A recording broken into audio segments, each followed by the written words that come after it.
MI5 not fit to keep us safe? Father of arena attacks youngest victim. The father of the youngest victim of the Manchester arena bombing said M15 are not fit to keep us safe.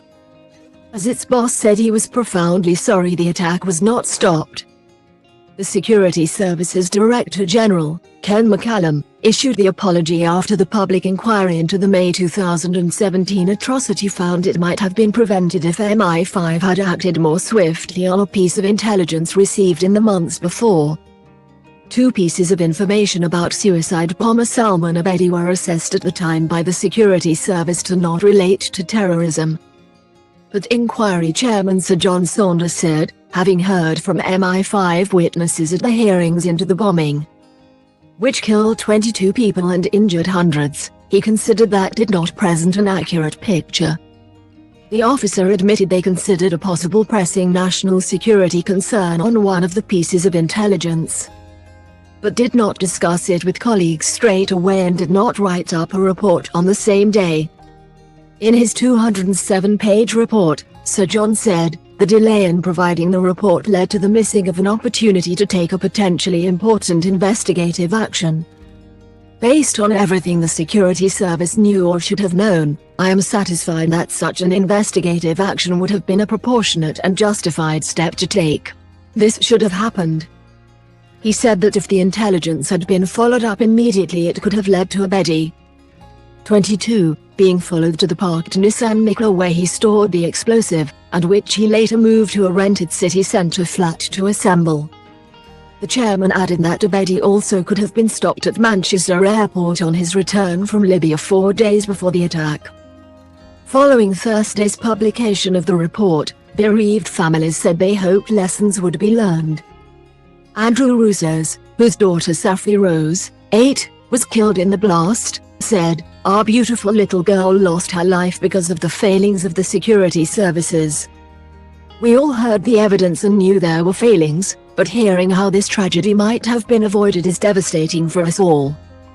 This was a cataclysmic failure, and it is clear from all of the evidence we have heard about Abedi that there were many opportunities for the security services to have ensured the bombing never happened.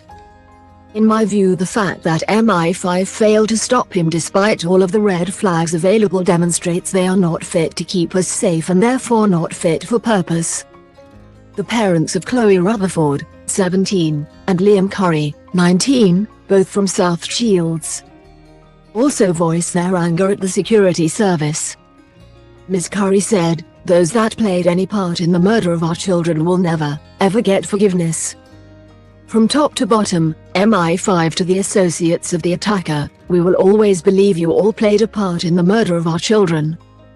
In March 2014, Abedi became a subject of interest, SOI, for MI5 over phone contact with another SOI. But his case was closed 4 months later when he was deemed low risk. He was also identified on 6 occasions as a direct or indirect contact of suspected extremists from December 2013 to April 2017. During the inquiry, a number of MI5 witnesses, including a senior officer known as Witness J, and detectives from Northwest Counter-Terrorism Police, gave evidence behind closed doors.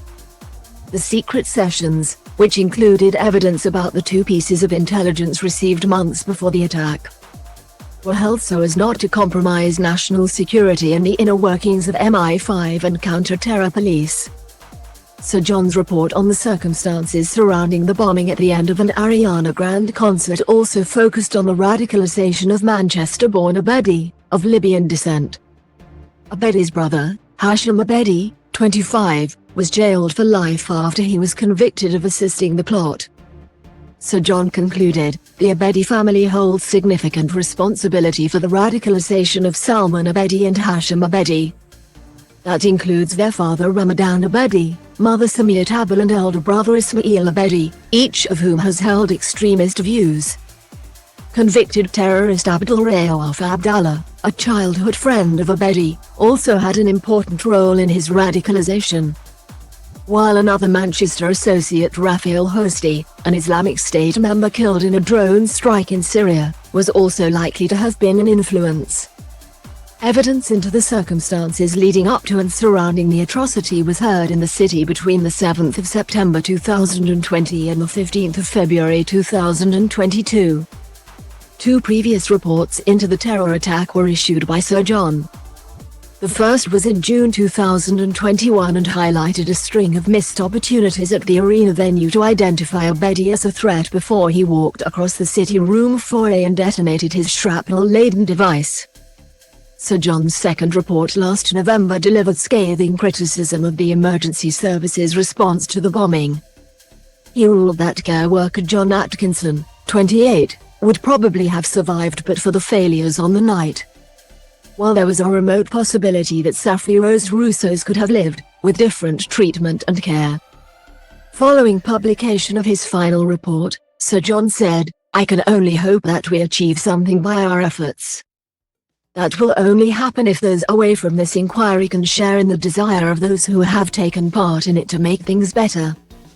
Inevitably some of the changes that are needed will require money which is in short supply.